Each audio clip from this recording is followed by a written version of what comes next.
name is Leah. I use they, them pronouns, and if you have a problem with that, why are you here?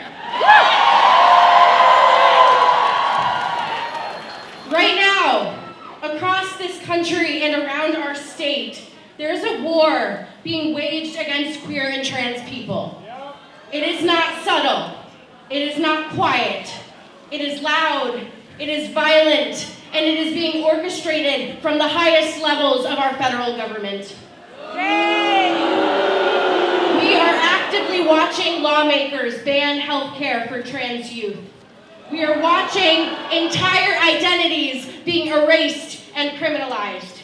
We are watching books being banned from shelves, history erased and revised, and our very right to exist debated as if our humanity is up for discussion. So let me be clear. This is not politics. This is life and death. We are facing a government that is willing to sacrifice queer and trans lives to maintain control and power.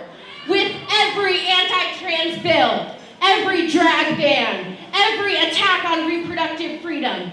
And while progressive allies have shown up for us, it is also every time they treat us like our identities are issues for scoring political points. It is all part of the same violent playbook, a system designed to silence, erase, and punish anyone who dares to exist outside of its rigid norms. And the impact is not equal. Black and brown trans women are and have always been the most targeted. Queer immigrants and undocumented folks live in fear. Disabled LGBTQIA+ folks are still denied the care and dignity they deserve. This isn't new, but it is escalating. As Americans, we cannot be complicit through silence. We must name the violence against our siblings worldwide and fight like their lives depend on it, because they do. They do. They do. Yes, queer and trans people in Gaza are caught in the crossfire of a genocide that sees their lives as expendable twice over, oppressed not only by occupation, but also by the erasure of their identities in a world that refuses to see them. Our fight for queer and trans rights is not separate from the fight for racial justice. It is not separate from disability justice, economic justice, or reproductive justice. It is not separate from anti-war advocacy. Our liberation is woven together.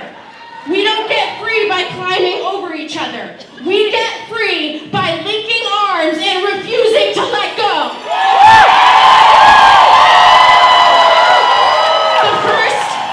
The first Pride was a riot against the police, led by Black and brown trans women, sex workers, and New Yorkers who refused to accept a world that erased them.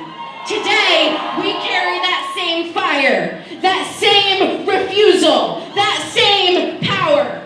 That even in the face of this violence, we are still here. We are still loving, still dancing, still showing up, still building. That is power. Our communities have always created care when there was none. We've built clinics, shelters, chosen families. We've passed hormone medication across kitchen tables. We've raised bail money, organized protests, grown food in community, and made art that breathes life back into our lungs. This is what care looks like. And they'll tell you it's radical, but it's not. It's actually necessary. It's refusing to let each other fall. It's choosing joy, even though the world begs us not to. It's holding each other through grief, through rage, through transition and transformation. So now we fight harder.